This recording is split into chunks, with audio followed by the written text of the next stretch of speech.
Hi, welcome to the Aftermath Tales. Ready for a new story? Very well, let's begin. I was reviewing quarterly reports in my corner office when my phone buzzed against the mahogany desk. The caller ID made my blood run cold. Dad. My finger hovered over the screen. 20 years of silence, and now he calls? Hello? I answered. Adrian? Son, it's your father, Wesley said, his voice trying to sound warm. Son. The word felt foreign coming from his mouth.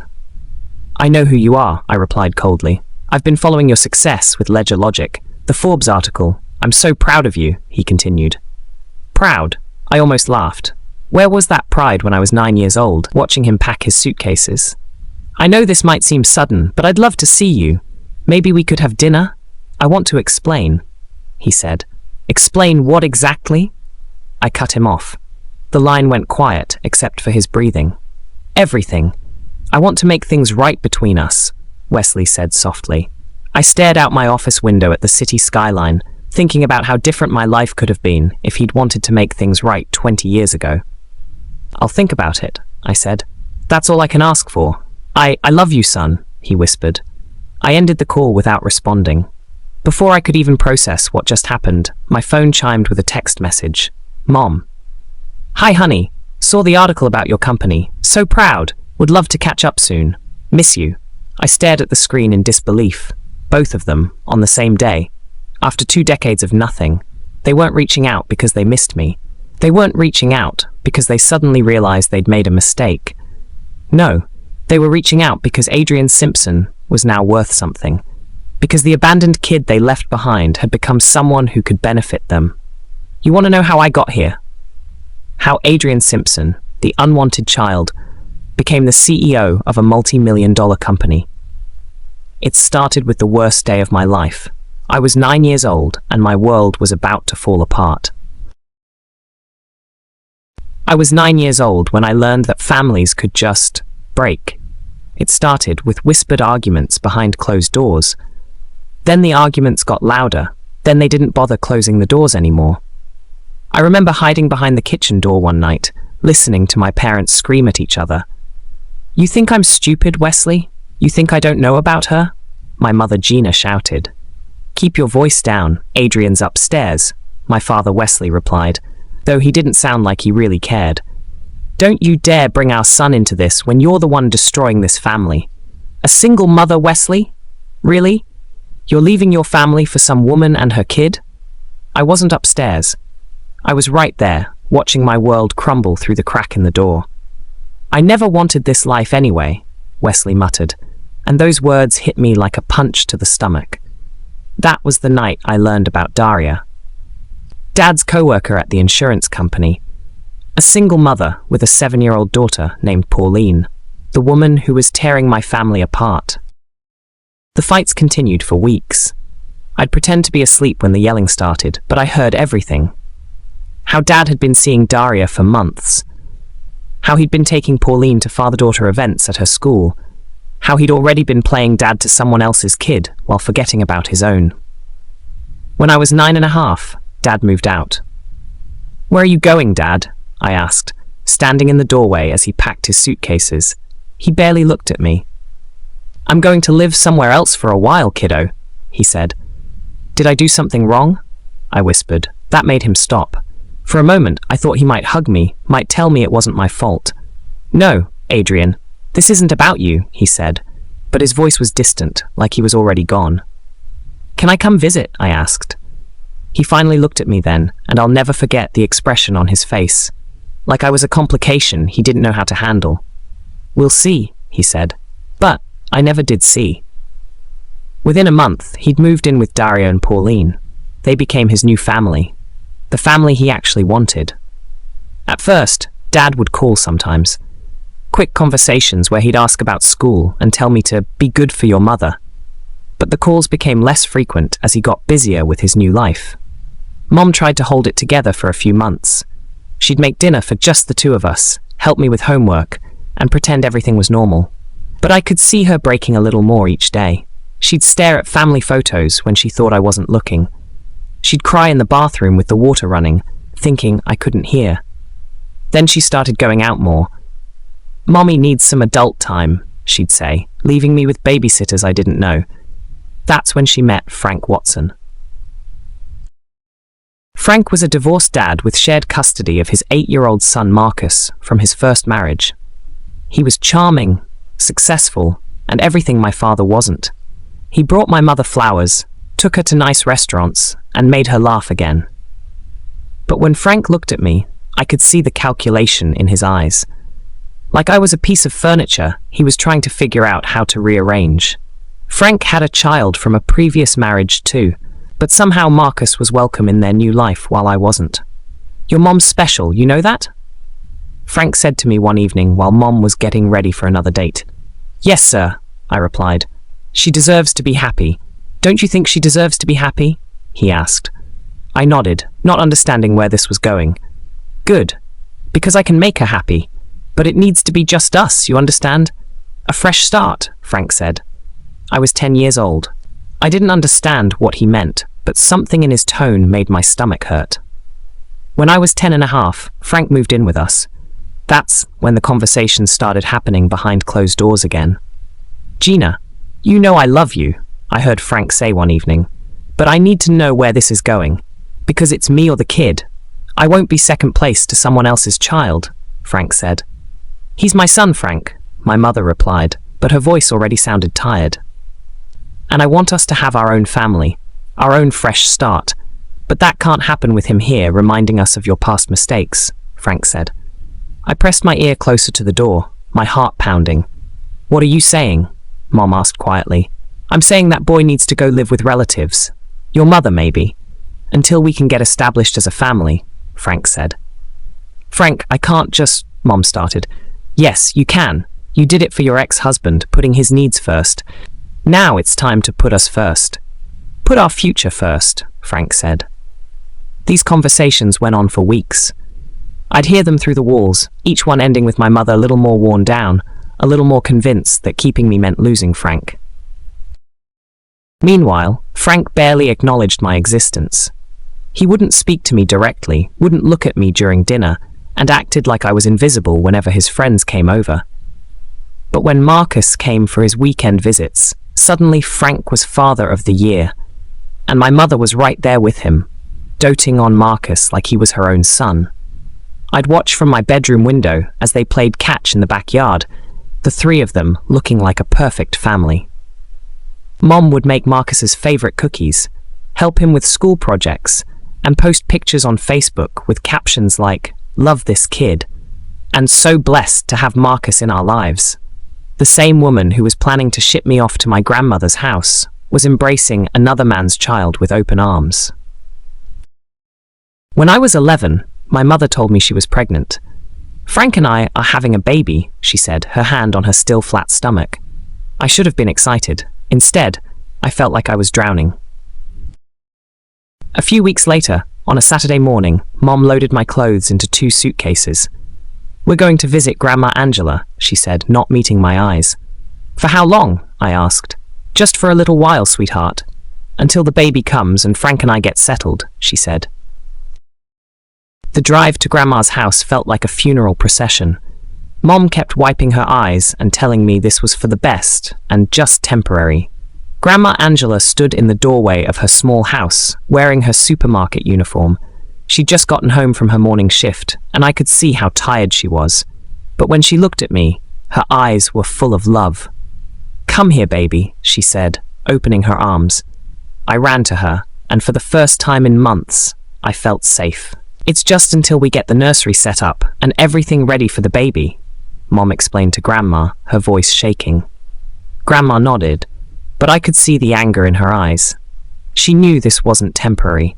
She knew her daughter was choosing a man over her own child. For the first few weeks, both my parents would call to check on me. Dad would ask how school was going, though he sounded distracted, like he was multitasking. Mom would promise to visit soon and ask if I needed anything. But the calls became shorter and less frequent. By the time Simon was born, they'd almost stopped completely. I started calling them instead, desperate to hear their voices, to feel like I still mattered. "Hi, Dad. It's me," I'd say when he actually answered. Oh, Adrian. Hi, kiddo. Look, Pauline has a soccer game I need to get to. Can I call you back? He never did. The calls to Mom were even worse. Mom, it's Adrian. I miss you so much. When can I come home? Hi, sweetie. I'm actually getting ready for Simon's doctor appointment. He's been fussy all night. Can I call you later? She never did either. But I could see their lives playing out on social media. Dad posting pictures of Pauline's birthday parties, family vacations to Disney World, expensive Christmas gifts under their tree. He'd caption photos with "my girls" and "so blessed with my family." Mom was posting too. Pictures of her beautiful new house with Frank, romantic date nights, and then the endless stream of baby photos when Simon arrived. "My precious boy," she'd write, "my little angel." But she also posted constantly about Marcus, his soccer games, his school achievements, family movie nights where Marcus was cuddled between her and Frank on the couch. "Bonus mom life," she'd caption them. "Love my boys." She had room in her heart and her home for Frank's son from another marriage, and for her new baby with Frank. But not for me.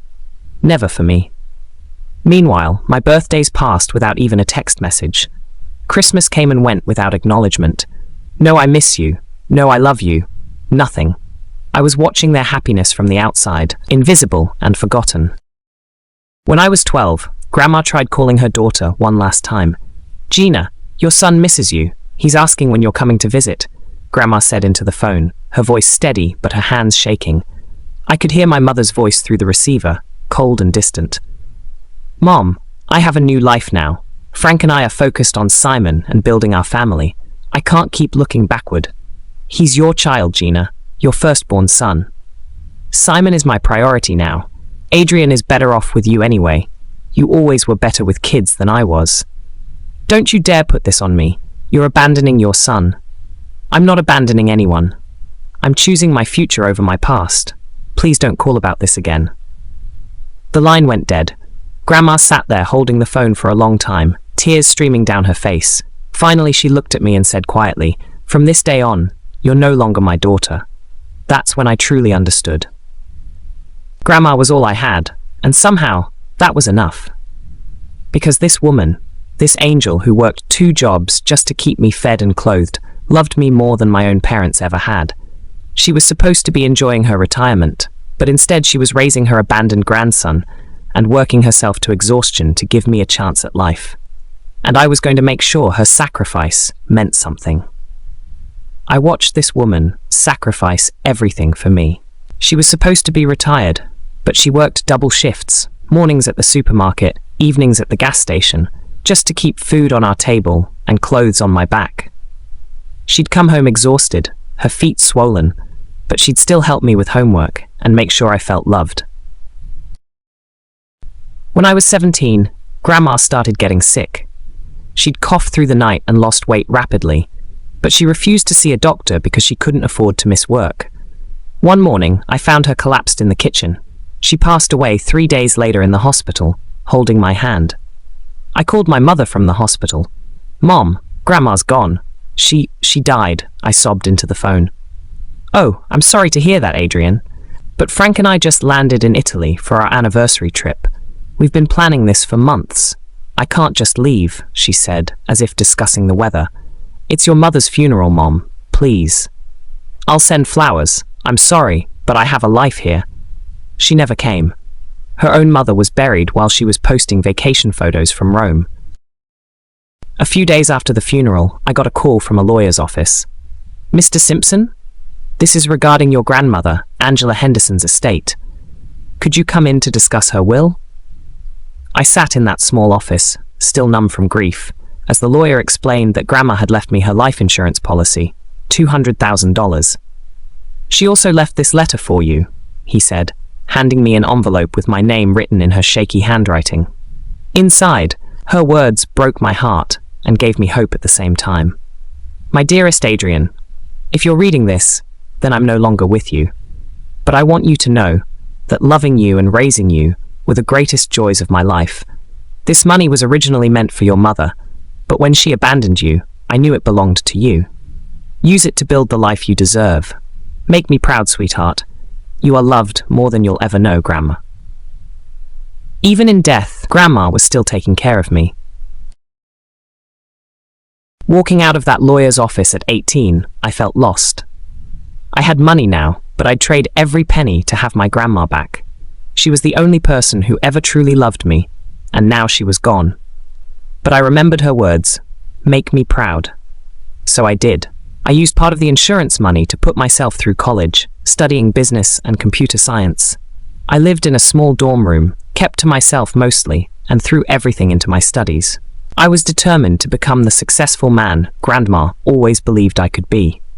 It was during my junior year that I met Carla.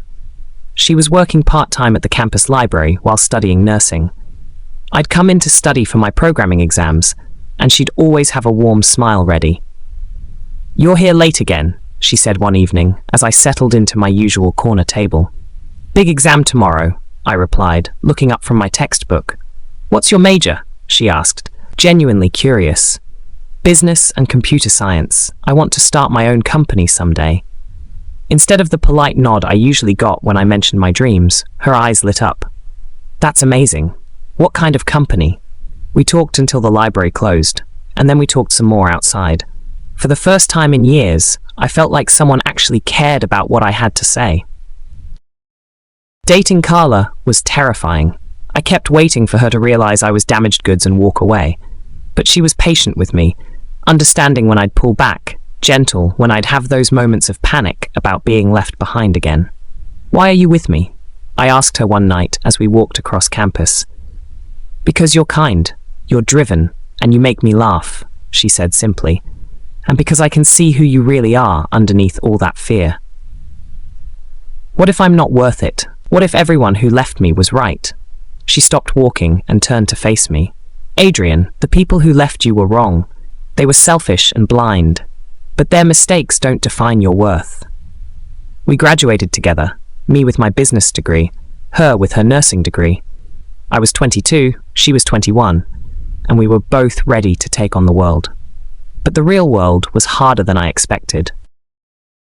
I spent a year trying to get my business idea off the ground while working part-time jobs to pay rent. Carla got hired at a local hospital and was working long shifts, but she never complained when I'd stay up all night coding or when my brilliant ideas failed one after another. "Maybe I should just get a regular job," I told her one evening after another potential investor passed on Ledger Logic. "Is that what you want?" she asked. "I want to not feel like I'm dragging you down with me." "Adrian, you're not dragging me anywhere. I chose this. I chose you, and I still believe in what you're building." When I was 24, I finally worked up the courage to propose. I used some of Grandma's money to buy a simple ring. Nothing fancy. But when I got down on one knee in the little park where we had our first real date, Carla said yes, with tears in her eyes. We had a small wedding when I was 25. Carla's parents, Pete and Sonia, had embraced me from the moment we met. They saw past my guarded exterior and loved me like their own son. At our wedding, they walked me down the aisle since I had no family to do it. Pete shook my hand and said, "Welcome to the family, son. We've been waiting for you." A year later, Jake was born. I was 26, holding my son for the first time, and I made a promise that he would never question whether he was loved. He would never feel abandoned or unwanted. That's when I really got serious about Ledger Logic. I had a family to provide for now. Carla went back to work after maternity leave, pulling 12-hour shifts at the hospital, while I stayed home with Jake and worked on the business from our apartment. Pete and Sonia insisted on watching Jake during the day so Carla could work and I could focus on growing the company. 16 hours a day, they'd have my son, feeding him, playing with him, loving him like their own grandchild. After 2 years of this arrangement, Ledger Logic was finally getting serious interest from potential clients, but I needed a real office to look professional. That's when Pete and Sonia stepped in, without being asked. "Adrian, Carla," Pete said one Sunday dinner. "Sonia and I have been talking. We want to help with the business." "Dad, you've already done so much," Carla started. "Nonsense," Sonia interrupted. "We believe in what Adrian's building. We want to invest."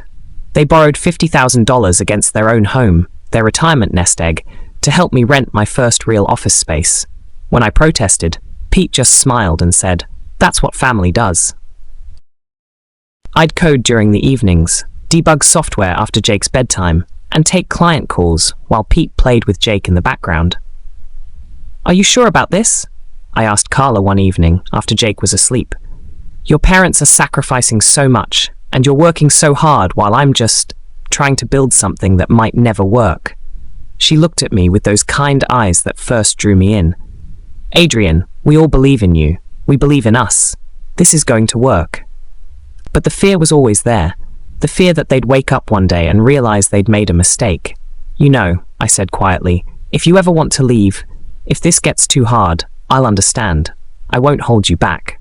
Carla's face changed instantly. She was angry. "Don't you ever say that again," she said firmly. "I'm not your parents, Adrian. I'm not going anywhere. When I married you, I meant it. When I said I'd support your dreams, I meant it. I love you, and I love Jake, and we're a family. Stop waiting for me to abandon you because it's never going to happen." I stared at her, tears forming in my eyes. "I'm sorry. I'm not used to people staying." "Well, get used to it," she said, pulling me into her arms, "because I'm here for life, and so are Mom and Dad." The breakthrough came when I was 30. After 3 years of grinding, of Pete and Sonia sacrificing their retirement, of Carla working nights while I built during the day, Ledger Logic finally landed its first major client. Then another, and another. By the time I turned 31, we'd gone from a one-man operation in our apartment to a real company with office space and employees. "Carla, quit your job," I told her one evening, showing her our quarterly projections. "What, Adrian, are you sure?" "We did it, baby. We actually did it. You never have to work another 12-hour shift unless you want to." She quit the next week and came to work with me, helping to manage the business side while I focused on product development. But I had other plans too. Pete and Sonia had invested their future in my dreams. Now it was time to give them the life they deserved. "Pete, Sonia," I said one Saturday morning, "I need you both to get dressed up. We're going somewhere special." "Where are we going, son?" Pete asked, amused. "Just trust me," I said, smiling. I drove them to the most exclusive neighborhood in the city and pulled up in front of a massive mansion with a sold sign in the yard. "Adrian, what are we doing here?" Sonia asked, confused. I handed them the keys. "Welcome home." They stared at me in shock. This is our house," Sonia whispered. "It's big enough for all of us. You, me, Carla, Jake. We're a family, and families live together." Sonia burst into tears. Pete just stood there, mouth open, staring at the mansion. "But Adrian, we can't afford," Pete started. "You already paid for it," I said. "When you borrowed against your house to help me. When you watched Jake for 3 years. When you believed in me when no one else would. This is yours. You earned it." As we walked through the house, Pete kept shaking his head. "Son, this place has 8 bedrooms, 6 bathrooms, a pool, a 3-car garage, and a workshop in the basement for you, and a garden for Mom," I added. That's when I led them to the garage, where 2 brand new Mercedes-Benz cars sat with giant red bows. Sonia actually screamed, "Adrian! Oh my God! Pete, look at these cars!" Pete was laughing and crying at the same time. "Son, this is too much." "It's not enough," I said firmly. "You gave me a family when I had none. You gave me love when I thought I was unlovable. This is just the beginning." I handed Sonia an envelope. "What's this?" she asked. $50,000 shopping money. Go crazy." She fainted. Actually fainted. Pete had to catch her. When she came to, I handed Pete another envelope. 3 weeks in Hawaii, first-class flights, presidential suite at the best resort on Maui. Consider it a retirement celebration. Pete sat down hard on the garage floor. "Adrian, son, I don't know what to say. Say you'll let me take care of you the way you took care of me." They moved in that weekend.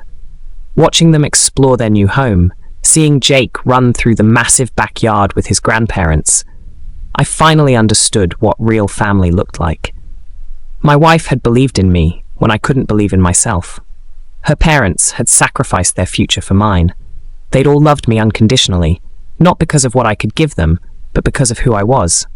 And now, finally, I could give them the world. By the time I turned 31, Ledger Logic had become something I never dared to dream of. What started as a desperate attempt to build something meaningful had grown into a company with over 50 employees and clients across 3 countries. We'd signed contracts with major corporations in the UK, Canada, and Australia. The AI-powered accounting software that I'd coded in my apartment while Jake napped was now processing millions of dollars in transactions daily. The growth was almost overwhelming. Every month brought new opportunities, new challenges, new milestones that I wished I could share with Grandma. Then came the call that changed everything. "Mr. Simpson, this is Jennifer Walsh from Forbes magazine. We'd like to feature you and Ledger Logic in our upcoming 30 Under 30 issue." I sat in my office, staring out at the city skyline, barely believing what I was hearing. "We've been following your company's growth, and your story is exactly what our readers want to hear about. The young entrepreneur who built something revolutionary from nothing. If only they knew the whole story." The Forbes photo shoot was surreal. Me in a tailored suit, standing in my office with the Ledger Logic logo behind me, looking like I belonged in this world of success and recognition. When the magazine hit the stands 2 weeks later, Carla was the first to buy a copy. "Oh my God, Adrian, look at this," she squealed, running into my office with the magazine. There I was on the cover. Adrian Simpson, the tech genius revolutionizing small business accounting. "I'm so proud of you," Carla said, tears in her eyes. Grandma would be so proud. That evening, Carla posted on her Instagram. She rarely used social media, but when she did, it was always thoughtful, always meaningful. The first photo was the Forbes cover with a caption that hit like a punch. "Success has a funny way of making people remember you exist. But the people who turn their backs on you in your darkest moments have no space in your brightest ones. So proud of my husband who built this empire with love, not bloodline." The second photo was one of our family, me, Carla, and 4-year-old Jake at the park. Jake was on my shoulders, all of us laughing. The caption read, "This man's greatest accomplishment isn't his business, it's being the father he never had." Within hours, my phone started buzzing. First, the call from my father. "Hello?" I answered. "Adrian, son, it's your father," Wesley said, his voice trying to sound warm. "I know who you are," I replied coldly. "I've been following your success with Ledger Logic. The Forbes article. I'm so proud of you," he continued. Proud? Where was that pride 20 years ago? "I know this might seem sudden, but I'd love to see you. Maybe we could have dinner?" "I want to explain," he said. "Explain what exactly?" I cut him off. The line went quiet except for his breathing. "Everything. I want to make things right between us," Wesley said softly. "I'll think about it," I said. "That's all I can ask for. I love you, son," he whispered. I hung up without responding. Then came the text from my mother. "Hi, honey. Saw the article. So proud. Would love to catch up soon. Miss you." 20 years of silence. But one Forbes cover and Carla's pointed post, and suddenly they both remembered they had a son. That evening, I sat in our living room with Carla, staring at my phone. The text from my mother had gone unanswered for hours. "You've been quiet since the calls," Carla said, curling up next to me on the couch. "They want to see me," I said simply. "I figured. How do you feel about that?" she asked. I ran my hands through my hair. Angry, confused. Part of me wants to tell them to go to hell. And the other part? The other part wants to know why. Why now? What do they really want? I said. Carla was quiet for a moment, choosing her words carefully. "Do you want to see them?" she asked. "I don't know. Maybe. Do you think I should?" "That's not my call to make," she said gently, "but I'll support whatever you decide." "What if it just opens old wounds? What if I'm not as over it as I thought?" I asked. "Then we'll deal with it together," Carla said, taking my hand. "But Adrian, maybe you need this. Maybe you need to look them in the eye and tell them exactly what their choices cost you. Or maybe it'll give them closure they don't deserve. This isn't about what they deserve, it's about what you need," she said. I thought about it for the rest of the night. About Grandma working double shifts. About watching their social media posts while sitting alone on my birthday. About Jake, asleep upstairs, who would never question whether his father loved him. The next morning, I made my decision. "You know what?" I said to Carla over breakfast. "Let's do this, but on our terms." "What do you mean?" she asked. "Pete and Sonia get back from Hawaii this Saturday, right?" Yes, why? She asked, confused. That's when we'll schedule the dinner. I want them to see what real family looks like. Carla smiled. You want to prove a point? I want them to see what they lost, not to gloat, but to understand the consequences of their choices. I texted both of them. Dinner, this Saturday, 7 p.m. My house, just you and your spouses. Your other children are not welcome. I don't want to meet them. It's not their fault what you did, but I won't have them seeing what kind of people their parents really are. I followed up with my address and a location pin. My father replied first. Of course. Thank you for this chance. My mother took longer. We'll be there. Frank and I appreciate this opportunity. I wasn't doing this to gloat. I wasn't inviting them over to show off my success or make them feel small. I wanted them to see something else entirely. I wanted them to see the family I'd built without them. The love that existed in this house, the stability, the warmth. I wanted them to see what they'd missed, what they'd chosen to walk away from. Most importantly, I wanted them to see that Adrian Simpson had become a good man, not because of them, but in spite of them. Saturday couldn't come fast enough.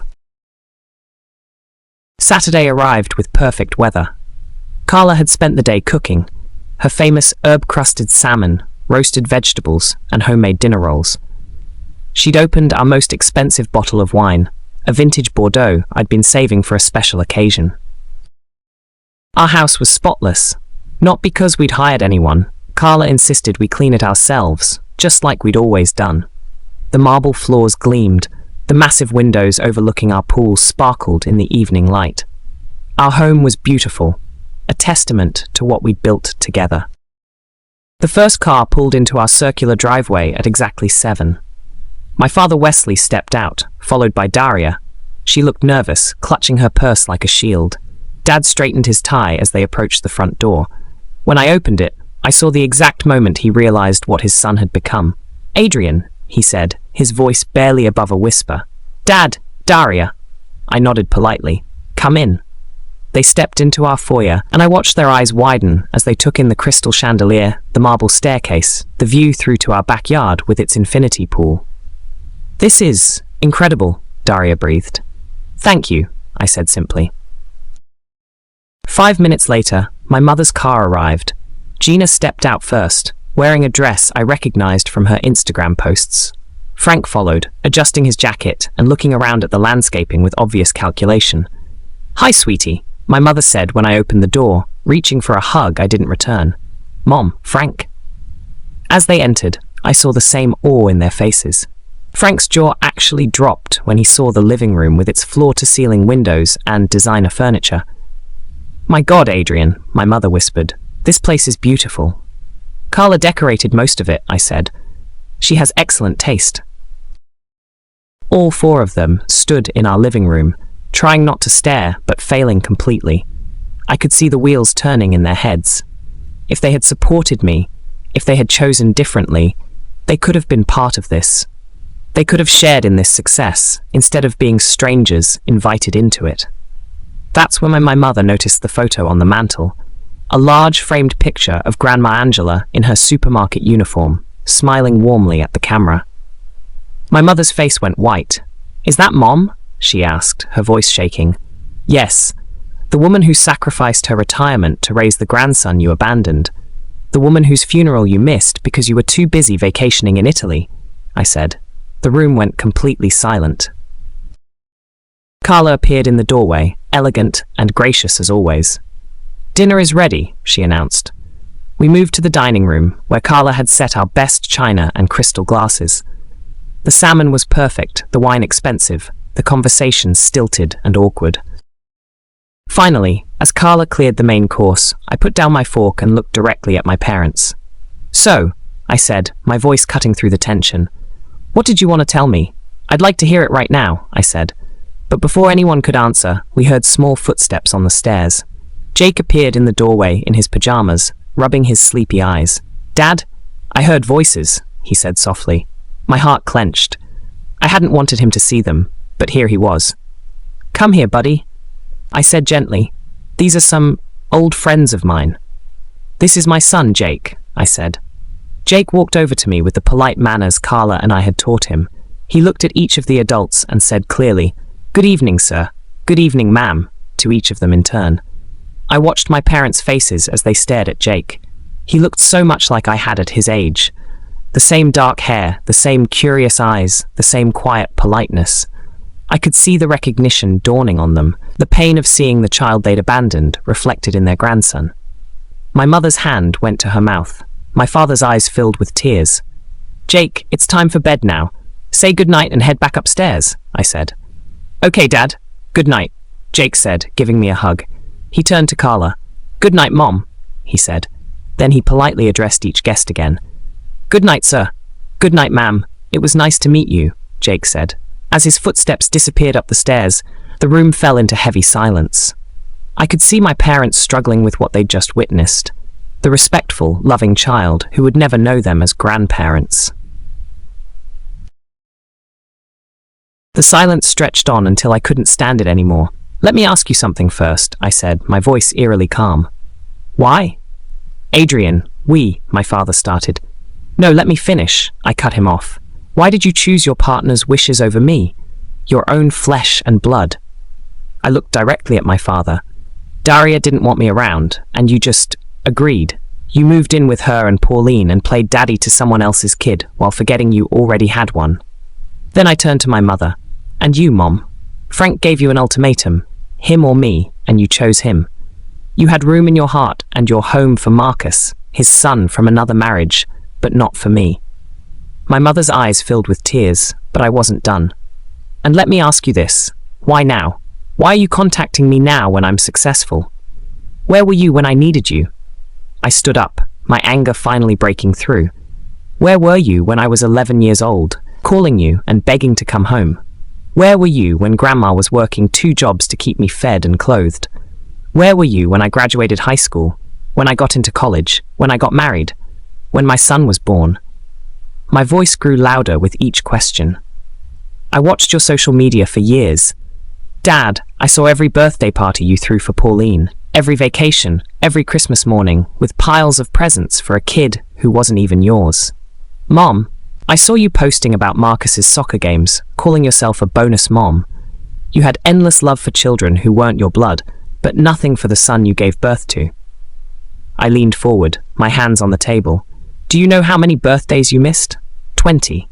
Do you know how many Christmases passed without even a text message? 20. But Marcus and Simon, they never missed a single one, did they?" My mother was crying now. "Adrian, please," she started. "I'm not finished," I snapped. "You want to know what really hurts? It's not that you left. It's that you replaced me. You proved that you were capable of being loving parents, just not to me. You showed the world that you could prioritize children, support them, celebrate them. You just chose not to do it for your own son." The room was dead silent, except for my mother's quiet sobs. "So tell me," I said, sitting back down.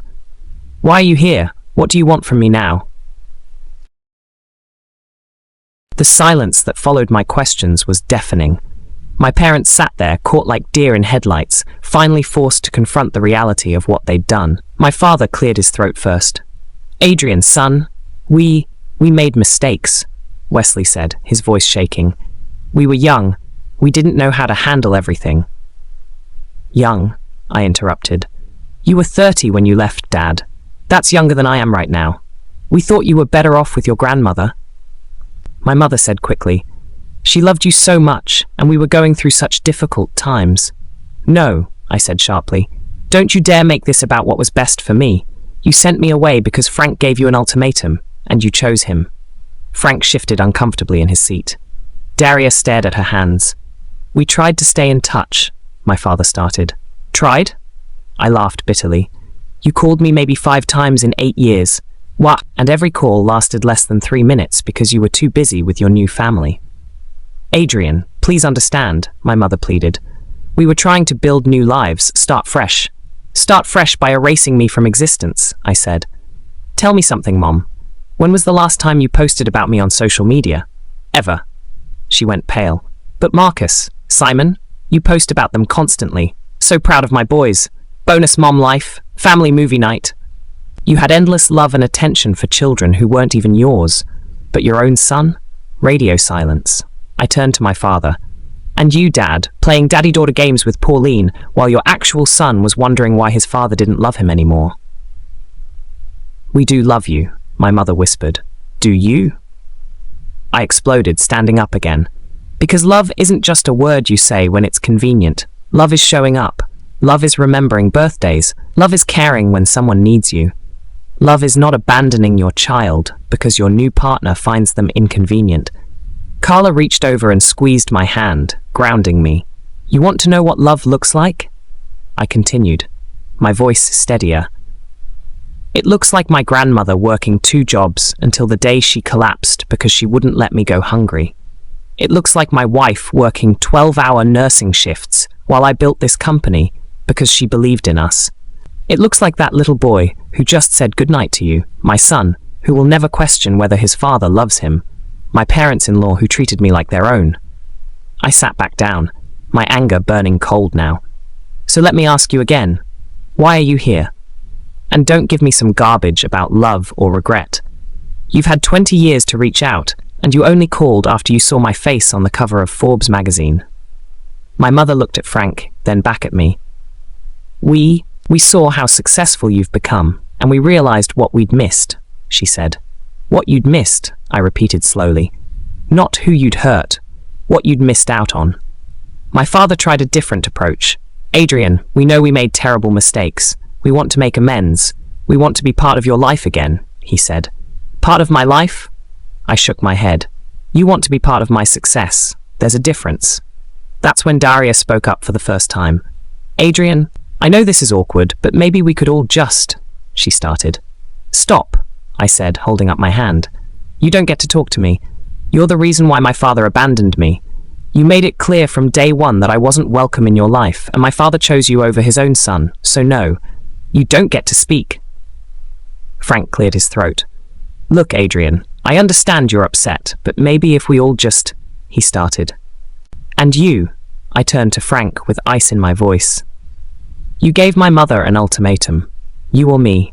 You made her choose between her new boyfriend and her own child. And when she chose you, you were perfectly happy to let an 11-year-old boy be shipped off to his grandmother so you could play house with your perfect new family. So no, Frank, you definitely don't get to talk to me. Both Daria and Frank looked stunned, clearly not expecting to be called out so directly.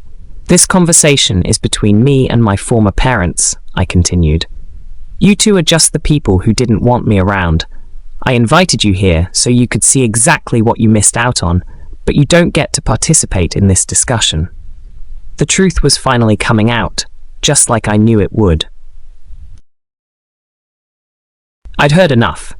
I stood up and walked to my home office, returning with my checkbook. The room watched in stunned silence as I sat down and began writing. What are you doing? My mother asked nervously. I tore off the first check and placed it on the table. $110,000, I said. Then I wrote another. One for each of you. They stared at the checks in shock. Take them, I said coldly. Consider it payment for staying out of my life. Take the money and never contact me again. Adrian, we don't want your money, my father started. Oh, please, yes you do, I interrupted. That's exactly why you're all here. You saw my success and decided you wanted a piece of it. Well, there it is. Take it and go. My mother's eyes filled with tears again. But Simon is your brother. Don't you want to know your family? She asked. I looked at her with ice in my voice. I am not interested. I don't have a brother. I don't have parents. My family is Carla, Jake, and my parents-in-law. Just then we heard voices from the front door. Good timing. We're home, came a cheerful voice. Adrian, Carla, we're back, came another. My in-laws, Pete and Sonia, burst through the front door with their suitcases, wearing matching Hawaiian shirts and looking gloriously tanned. Oh my goodness, that resort in Maui was incredible, Sonia exclaimed, then stopped when she saw we had company. Oh, I'm so sorry, we didn't know you had guests. Mom, Dad, Carla jumped up to hug them. How was the trip? Absolutely perfect, sweetheart, Pete said, beaming. Adrian, that resort you booked for us was paradise, 3 weeks of pure bliss. Thank you again, son. Grandpa Pete, Grandma Sonia, came Jake's voice from upstairs as he ran down in his pajamas. I thought you went to sleep, I asked him gently. I was waiting for Grandma and Grandpa to come home. I want to sleep in their room tonight. I miss them so much, Jake said, launching himself into Sonia's arms. There's our boy. Sonia scooped him up in a hug. We brought you so many presents from Hawaii. I looked directly at my biological parents and their spouses, then gestured toward Pete and Sonia. You see these two people? I said, my voice steady and clear. These are my parents-in-law, my real parents. When I was nobody, when I had nothing but a dream and a laptop, Pete and Sonia believed in me. They watched Jake for 16 hours a day while I coded and Carla worked. When no bank would give me a business loan, they borrowed $50,000 against their own home to help me rent my first office. Pete and Sonia beamed with pride, Pete putting his arm around Sonia's shoulders. They sacrificed their retirement savings, their peace of mind, their comfortable life to help me build this company. They never asked for anything in return, except to be part of our family. That's why I built this mansion, big enough for all of us. That's why they live like royalty now. I will spoil them rotten. They earned every luxury through unconditional love and support. I turned back to my biological parents. This could have been your life. All of you, I said, looking at Daria and Frank too. I could have taken care of you and your families. Luxury vacations, beautiful homes, financial security. But you chose differently. Pete stepped forward, his voice firm but kind. Ooh, so, these are the people who abandoned you? Well, their loss was our gain. We got the most wonderful son-in-law and father to our grandson. And we never regretted a single dollar we invested in his dreams. If my grandmother was still alive, I continued, she'd be living like a queen right now. She'd have everything she ever dreamed of, and more. But she's gone, and you, I looked at my mother, missed her funeral for a vacation in Italy. I picked up the two checks from the table. $110,000 each. One for you, Wesley. One for you, Gina. Consider it a thank you payment. They looked confused. Thank you for what? My father asked. Thank you for staying out of my life, I replied coldly. Thank you for abandoning me when I was 11 years old. $110,000, $10,000 for every year of my childhood you destroyed. And this is me buying my freedom from you forever. Because if you hadn't abandoned me, I might never have learned what real family looks like. I might never have found people like Pete and Sonia who show love through actions, not just words. I walked to the front door and opened it wide. Take the money and go, and never contact me or my family again. As they filed out, looking shell-shocked, my mother turned back one last time. I'm sorry, she whispered. So am I replied. I'm sorry it took me this long to realize that some people don't deserve forgiveness. I closed the door and turned back to my real family, Carla, Jake, and the in-laws who had loved me unconditionally from day one. Everything okay, sweetheart? Sonia asked, concerned. Everything's perfect now, I said, and meant it. 5 years passed, and I never heard from Wesley or Gina again. The checks were cashed within a week of that dinner. They took the money and disappeared from my life forever, just as I'd hoped. They didn't want to see me because they're sorry, or they missed me. They wanted money, that's all they want from me. I had learned the most important lesson of all. Family isn't about blood. It's about who shows up, who stays, and who loves you, not for what you can give them, but for who you are. I was Adrian Simpson. I was abandoned, but I was not broken. I was loved, I was successful, and I was finally truly free. If you enjoyed this video, hit that like button and drop a comment below. Don't forget to follow for more content just like this. Thanks for watching. Catch you next time.